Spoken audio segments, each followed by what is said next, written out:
Antes de que me peleen, no quiero que me digan nada, no ni me maten con sus palabras. Quiero que se queden viendo este video para que vean el enfoque que yo estoy haciendo. La mentira de la Biblia, sí. La mentira de la Biblia. Hola a todos, ¿cómo están?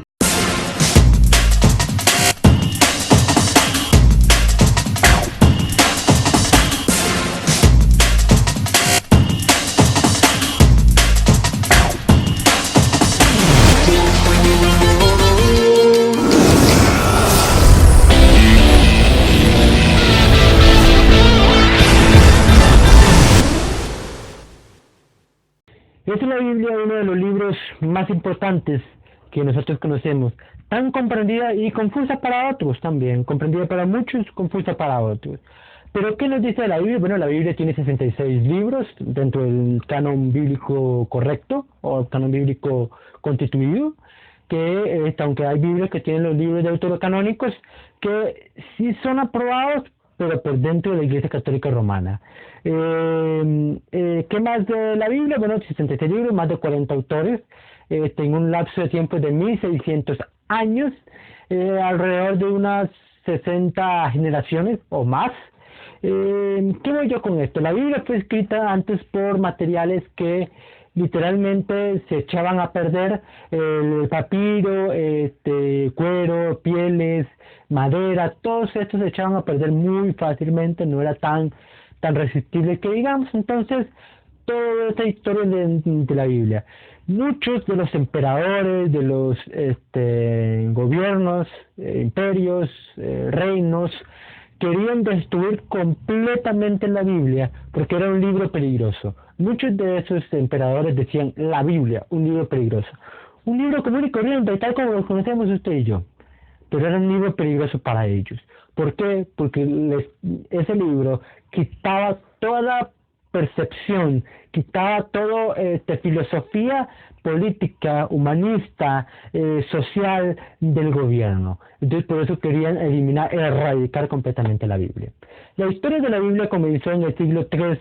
En ese entonces traducirlas a otros idiomas no era la prioridad o no estaba permitido. Pero resulta que conforme al tiempo los judíos empezaron a perder su lengua materna, que es el hebreo, y entonces empezaron a poder traducirlas al griego. Y en ese entonces empezaron a predominar la lengua griega. Empezaron a hacer las traducciones y todo lo demás. Voy a hacer un breve resumen de lo que es acerca de las traducciones. Las traducciones no fueron muy bien aprobadas por mucho tiempo, hubo guerras, masacres por hacer todo este movimiento de las traducciones. Hay una traducción que sí se aprobó por muchos líderes y jefes de la iglesia, que la iglesia católica romana, claro. Está la versión de la Vulgata latina.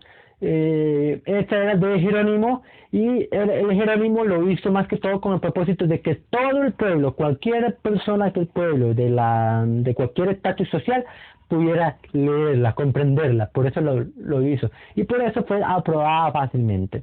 Quiero recalcar que la Biblia no fue hecha de la noche a la mañana, sino que la Biblia fue hecha desde un punto en que durante mínimo unos 10 años, mucho, ante unos 20, 25, 30 años, por la traducción como tal, si es de la de verdad. Entonces, conforme al tiempo, más al tiempo después, la gente empezó a perder el idioma latín, ya no empezaban a hablar en latín, porque la Vulgata latina era en latín. Y resulta que empezaron a surgir lo que se conoce como las lenguas vulgares, el español, alemán, italiano, inglés, muchos más, no me acuerdo en este momento. Entonces la iglesia en ese momento empezó a cerrar el libre acceso a poder leer la Biblia, y únicamente la leían los sacerdotes y las personas, los sacerdotes, los letrados y las personas de mucha plata, que las personas de mucha plata eran letradas y tenían tanta plata que podían comprar una Biblia. Era tan cara la Biblia que solo los ricos podían obtenerla. La Biblia únicamente le permitía que se compraran de esa forma. Y resulta que como la iglesia empezó a prohibir eso, ahí empezó a hacer un montón de la gente erudita, toda esa gente inteligente, sabia, empezó a hacer otras versiones. Quiero recalcar que para poder hacer una versión y aprobar tiene que tener una comisión. Hasta el día de hoy hay comisión para las versiones de la Biblia. Por eso hay que tener un toque de cuidado. Y estas personas son personas inteligentes, eruditas, entendidas, muchas otras cosas, con muchos estudios y quizás algunas que otras con plata. Entonces la gente empezó a ir en contra de la Iglesia católica, y que eran eruditos, los que eran inteligentes, empezaron por sus propios medios a crear la Biblia. Por mucho tiempo se dejó, luego llegó, en ese entonces el Imperio Romano no era tan fuerte, llegó el Imperio Romano, quitó toda motivación, cerraron toda posibilidad, y ahí empezó a surgir otro problema. Resulta últimamente que ahí empieza el problema de la Reforma Protestante, sí. ¿Qué con la Reforma Protestante? Yo considero que la Reforma Protestante es una de las reformas más importantes dentro del credo, porque nos permitió muchas cosas de las cuales no se permitían en ese entonces. Una de las cosas que Martín Lutero no está de acuerdo es que la Iglesia censuraba o quitara libre acceso a poder leer la Biblia. Martín Lutero decía, no, todo el mundo tenía que leer la Biblia, y por eso empezaron a crear las versiones. Los misioneros fueron a lugares donde no había Biblia ni siquiera, empezaban a entender el idioma, traducían, lo llevaban, y así con todo el asunto. Después, para poder hacer una impresión, que en ese entonces imprimir no era tan grande, pero era uno de los métodos más fáciles de poder hacer, de dejar un manuscrito permanente, era a través de la imprenta. Y resulta que el primer libro que se imprimió fue la Biblia. O sea, todo este tipo de cosas, si ustedes no tienen idea de lo que fue, es un lapso de tiempo increíblemente largo, muy cruel, donde la Iglesia era muy cruel, era sangrienta. Yo no considero que sea la Iglesia, sino la organización como tal religiosa. La organización religiosa era sangrienta, muy cruel, muy tonta, muy cerrada. Esta organización era, no sé cómo describirlo, pero hacían tantas cosas, no tenían alma, no tenían conciencia, se llegaban a solo eso, y tenían que hacer tal como ellos decían, y no tenía que hacer así, tenía que hacer como el de arriba decían, ¿no? Entonces se imprimió la Biblia, y hoy conocemos las diferentes versiones. En el mundo tenemos más de 7.000 idiomas vivos, 7.000 idiomas que se hablan al día de hoy, lenguas que no se han muerto, todavía están. Y la Biblia entera tiene 670 versiones, impresiones de todos los idiomas, ¿no? 670 versiones de la Biblia en todas las versiones, la Biblia completa como tal. El español es muy conocido, o sea, el inglés también, el italiano y todo lo demás. Pero hay muchos lugares donde ni siquiera la Biblia es tan conocida. Es más, en China, usted no puede ir con Biblia, porque es prohibido por el imperio, por el emperador.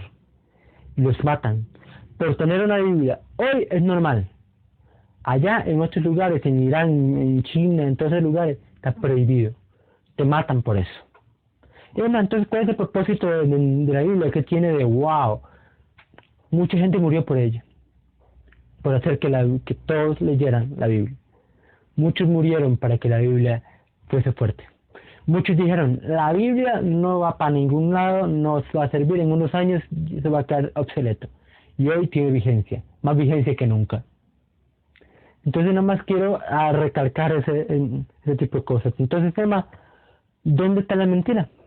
Su gente. La gente que llega y lo interpreta. Hay un montón de personas que no sé si lo hacen a propio, lo hacen por ignorancia. Tuercen la palabra de Dios, manipulan la palabra de Dios. Y hacen todos los caos que hacen. El evangelio de la prosperidad, por ejemplo. Yo estoy de acuerdo que Dios quiere vernos prosperados, pero no todo es prosperidad, ¿no? Entonces, todo ese tipo de cosas es importante hablarlo.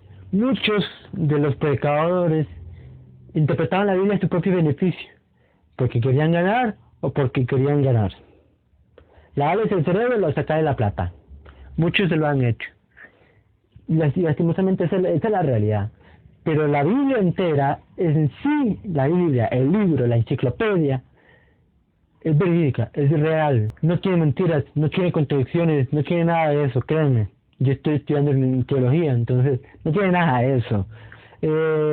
Entonces, Emma, ¿qué rollo con esto? ¿Por qué me decís que la historia de la Biblia? Porque la historia tiene algo que ver, ¿no? O sea, la historia de Costa Rica, para que lleguemos aquí, ¿por qué Costa Rica es como es? Por otra historia, porque sabemos la historia. ¿Qué es lo que ha cambiado nosotros? ¿Cómo somos?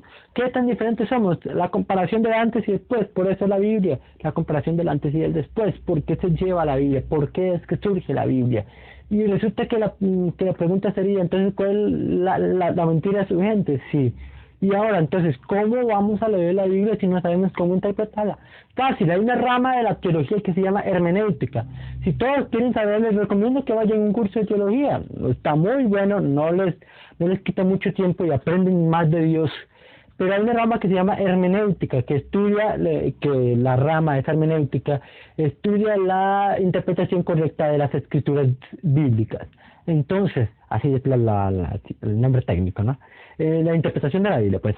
Y resulta que esa rama lo que nos da las herramientas para poder hacer una interpretación correcta. Yo no puedo agarrar un versículo y utilizarlo porque sí, sino que tengo que ver si ese versículo se puede utilizar bajo el concepto. Como en inglés, hay ciertas palabras, ciertas frases que no son literales, sino que tengo que saber cómo está el concepto para poder aplicar la palabra o la frase. Es exactamente lo mismo, ¿no? Entonces, Emma, ¿qué rollo con esto? A mí me preocupa que mucha gente no está leyendo la Biblia. Mi pregunta es, ¿cuántas veces comes naturalmente al día? ¿Unas 2, 3, 4, 5 veces al día? Digamos que 3. Esas 3 veces por día. ¿Qué pasa si no comes en 5 días? Te pone de mal humor, te da mucha hambre, afecta la salud y todo un montón de cosas. ¿Cómo pretendes no leer la Biblia? La Biblia es el manual, la Biblia es el alimento almático y es la fortaleza hacia el espíritu. Necesitamos estar leyendo la Biblia. Hoy que tenemos la tecnología, que podemos usar los celulares, que podemos utilizar todo ese tipo de cosas, podemos utilizar. Les aconsejo que se descarguen YouVersion ahí en Google Play o en iTunes. Apple, no sé cuál, no sé cuál es el de Apple. Estoy tratando de pensar cuál era el de Apple, literalmente se me fue, ahí me disculpan, sé que es muy obvio pero a mí se me olvidan, me dan las palabras y las recuerdo después. Todos tenemos que leer, todos tenemos que poder buscar, entender. ¿Por qué no podemos conocer a Dios así nomás? No podemos. Nosotros tenemos que conocer a Dios primero a través de la Biblia y luego a través de nuestras experiencias. Dios nos manda a leerla. ¿Está bien eso? Por tanto, si leen y replican los estatutos y mandatos, serán bendecidos y bla, bla, bla, bla, bla, bla, bla. Ahí pueden leer. Ahí pueden leer. Literal, ahí está todo. Y otra cosa que sí les quiero decir. Hay muchas personas que dicen, además, es que a mí no me gusta leer. No me gusta. Hay audiolibros, hay predicadores, que más adelante haré un video de cuáles son los predicadores que yo considero que son muy buenos para la parte tanto doctrinal como para riqueza espiritual. Esas son las herramientas. Audiolibros o predicas. Punto. Es que yo no la comprendo. Predicas o gente, busque a alguien que sea bueno con la teología, que ya tenga tiempo con la Biblia. Pregúntele a esa persona. No tiene nada de malo. No es malo preguntar. Que bueno. Si llega alguien, ¿cómo es tío? Entonces no es un buen maestro. Porque un buen maestro dice, no, así no es porque es tal cosa. Es diferente, ¿no? Y otra cosa que les quiero decir, ¿qué hace la Biblia en la vida del ser humano? Primero, alimenta el alma. El alma tiene que ser alimentada. Fortalece el espíritu. Porque sin tener el espíritu fuerte, fortalecido, nosotros no vamos a estar listos para la batalla espiritual que existe. Hay un mundo espiritual y hay algo que se llama batalla espiritual. Y para poder batallar espiritualmente hay que tener un espíritu fuerte. Eso es todo lo que quiero decir con la Biblia. Léala, A mí me da mucha cólera cuando yo veo esas Biblias ahí abiertas, empolvadas, que nada más de vez en cuando la sacuden y creen que la Biblia abierta con el Salmo 91 o lo que sea, sale un vapor y que bendice la casa, bendite... No. Así no son las cosas. La Biblia no es para tenerla abierta, es un libro, no más. Eso se puede quemar y ya está. O sea, aunque no debería quemarse, pues es una obra espectacular. Pero lo que hay en el poder o lo que hay mágico de esa Biblia es la aplicación de la Biblia, la lectura de la Biblia. No vas a perder nada con leerla, más bien vas a ganar mucho. Tu vida va a cambiar. En la Biblia tiene promesas para ti, promesas que, híjole, no puedo hasta que me da, porque son promesas increíbles. En la Biblia está todo lo que necesitas. Problema financiero, está la solución. Problema familiar, ahí está la solución. Problema personal, ahí está la solución. Problema espiritual, ahí está la solución. Todo. Léela, no vas a perder nada, más bien vas a ganar. Que Dios te bendiga, suscríbanse, acá abajo un botoncito rojo, luego le dan un clic en la campanita para que YouTube les avise que yo estoy, ha subido un nuevo video, y nos vemos en un próximo video, que es un sketch de la mamá, y luego el tag de la madre, así que, o el tag de la madre y luego el sketch de la mamá, no sé cuándo lo orden, pero nos vemos en un siguiente video a la misma hora, pero en el mismo canal. Nos vemos, chao.